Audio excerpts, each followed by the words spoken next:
Well, hello everyone. That was really fantastic. Seeing Manav welcome Divakar, that really sets up my session extremely well. For me, I just want to make sure my slides are up. Yeah. For me, I think the future of real tech is all about coexistence. And when we use that word coexistence, it's all about humans and machines working together. And when I say machines, I mean technology generally, social, mobile, analytics, cloud, robotics, AI, whatever. And I think as we look at life of the future, we're going to see more and more of this happen.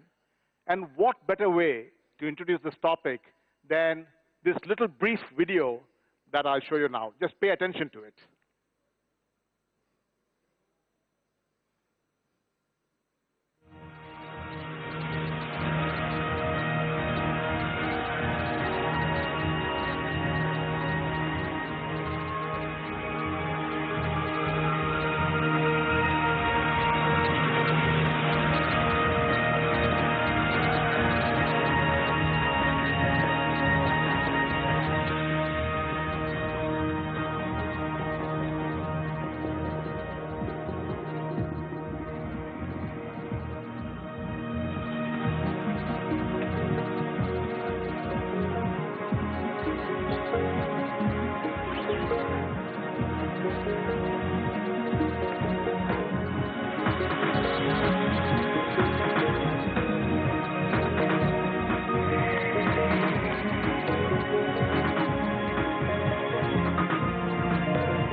Wow.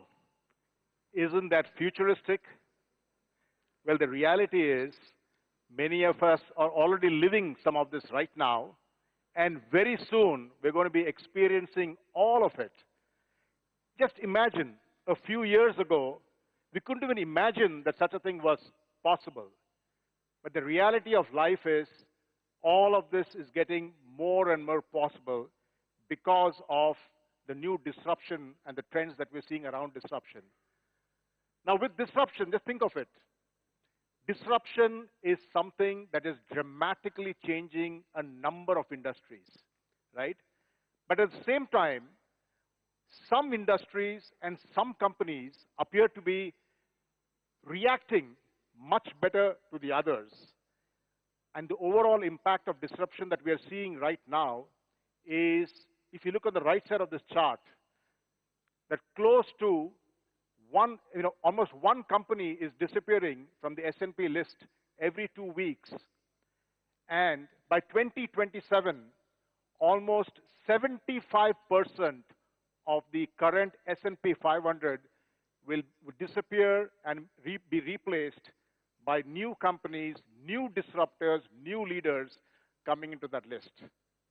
So the reality is we can be scared about it, or frankly, we can see it as an opportunity and really dramatically grow our businesses and look at more opportunities in the scheme of things.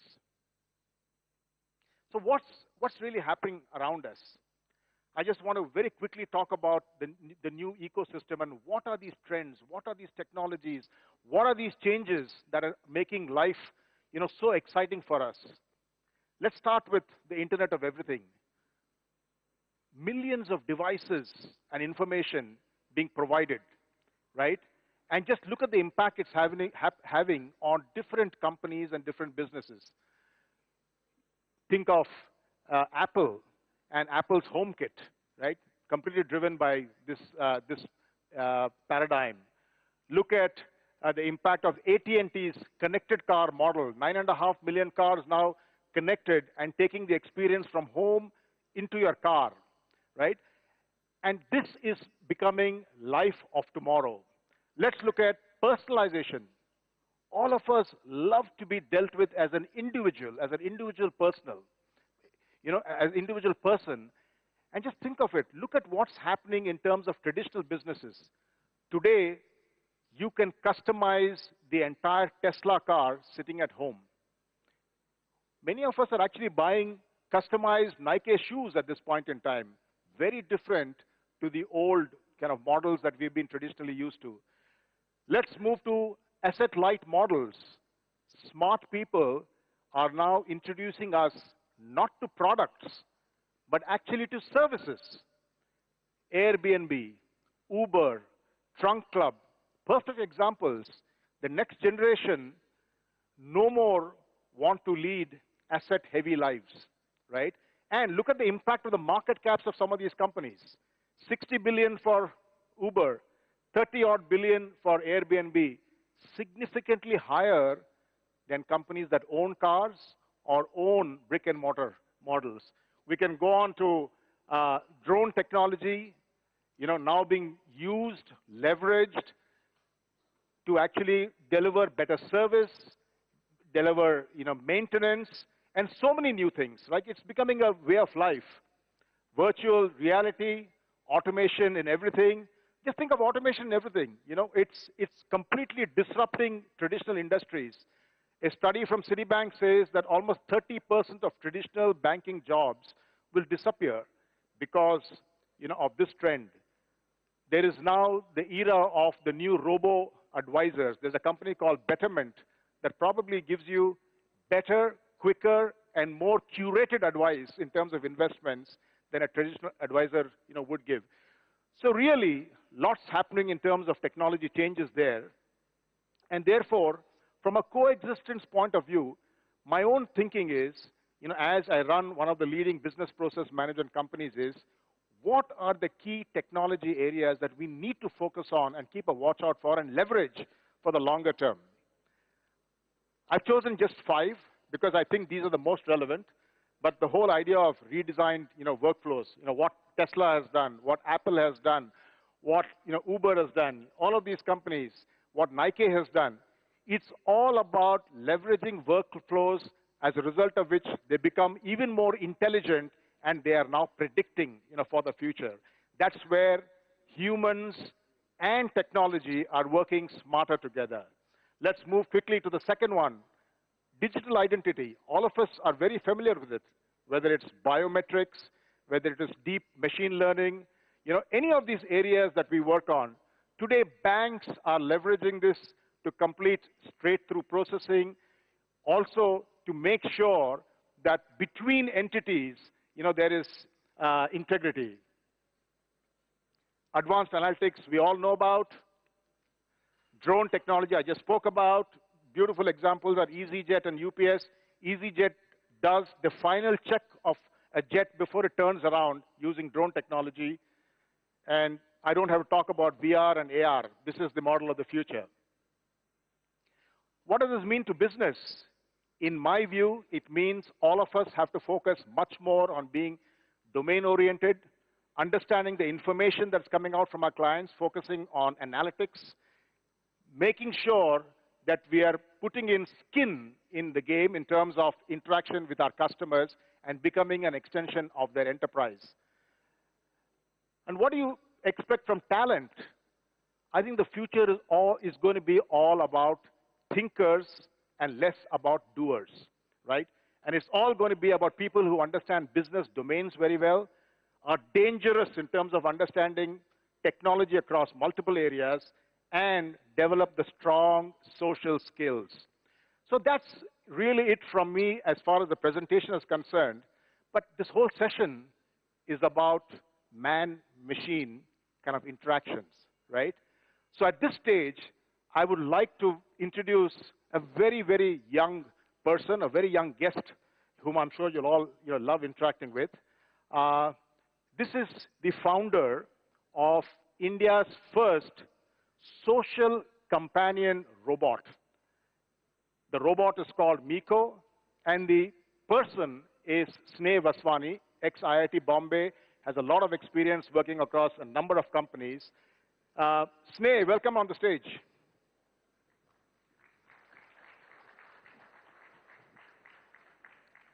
Great presentation. Good morning, MIKO.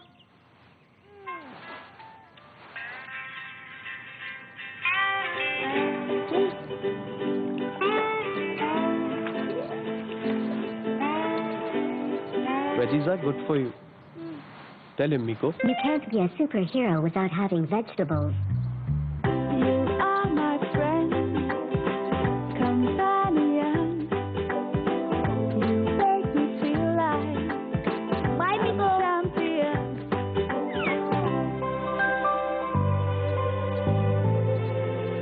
MIKO, I'm back. Wow. Mama, which is the tallest mountain in India? I don't know. Ask MIKO. Mount Kanchenjunga. Thank you, MIKO. Under the trees, together in starlight. Wow. Trees are the lungs of our planet. It's time for your football match. Oh yeah, I know you'll be there for me. Hey, MIKO, today I scored 2 goals. Ah, congratulations. I know you'll be there for me. Sirius is the brightest star. Are you serious?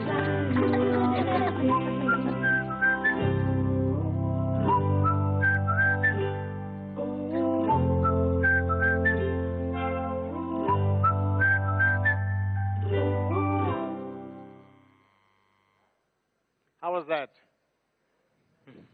Thank you. So, MIKO, would you like to say hello to this wonderful audience? Yes, Keshav uncle. I do. Wow, what a lovely gathering it is today. Hello everyone, I am happy to be here with you all, in the capital of India, Delhi, and I am so excited. Sneh has promised to take me around after dinner.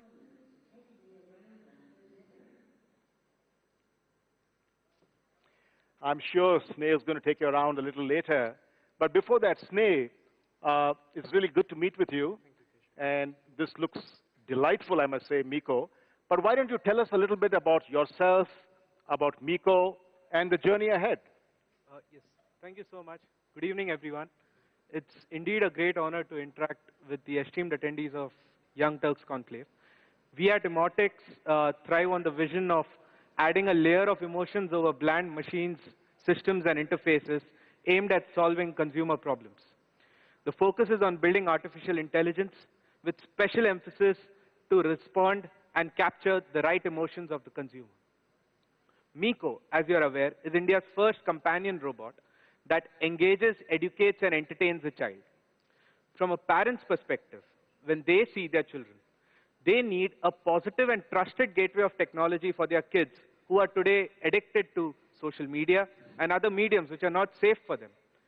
MIKO has been created after 2.5 years of developmental efforts across 50,000 plus kids and 4,000 plus parents and 22 plus pilots.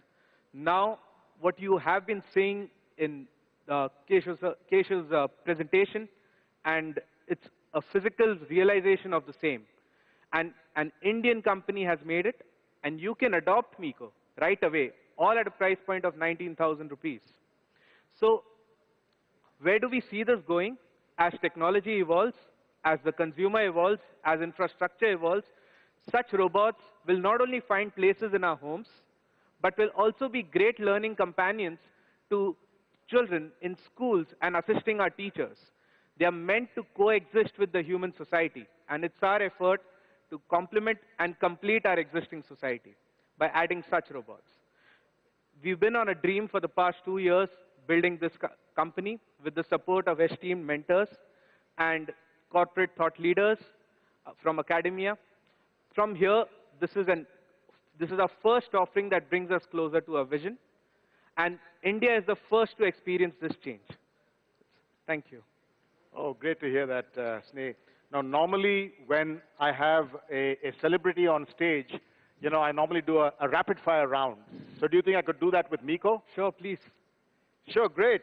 So, MIKO, are you ready for some questions? Yes, Keshav uncle. Okay, MIKO, where are you now? I am at the CNBC Young Turks conclave in Delhi.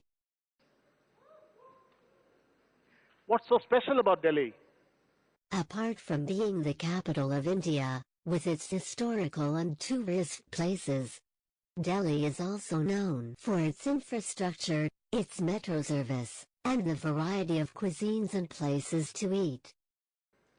Well, what's the distance between the Earth and the Sun?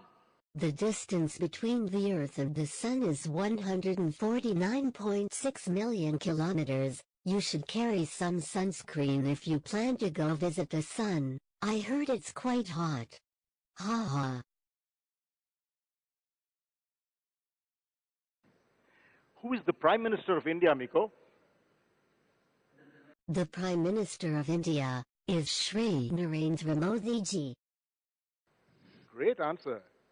Well, can you name a human friend that you have? I have many human friends all over the world. Now I would like to be friends with Shireen Ban. Oh, you want to be friends with Shireen Ban, is it? Okay, that's quite smart.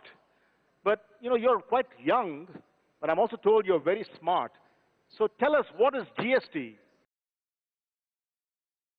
Goods and Services Tax, GST, is an indirect tax applicable throughout India which replaced multiple cascading taxes levied by the central and state governments. It was introduced on the 1st of July 2017. Fantastic answer. MIKO, why don't you, I mean, we're at a Young Turks conference here, so why don't you let me know, who is the youngest Turk here? Well, I am only a few months old, and have already started a new home robot revolution in India. I guess that makes me, MIKO, the youngest Turk here. Oh, very well done. Thank you, MIKO. That was wonderful. I must quickly move now to Divakar. Divakar, you know, your presentation and the interaction with Manav was just fantastic. It, you know, really demonstrates the great hope that there is for India and for technology. Thank you. So what, you know, from here onwards, what's the future in terms of both Divakar, Manav, and your company? So what we are aiming at is bringing robots from the industries down to our homes. Now, for example, the prosthetic hand that I just showed down to you, it's just not cheap, and cheaper by a factor of 200 times. It's not 200%, it's 200 times cheaper. We are not compromising on any kind of quality or any sort of technology, but what we are doing is we are making the technology from the scratch. So I'll give you an example. There's a sensor which we use to sense the muscle motion to control the human hand. Now that sensor was earlier costing around 25,000 rupees to 35,000 rupees. You know what? We made it here in India completely from scratch in just 15 rupees, and that's it.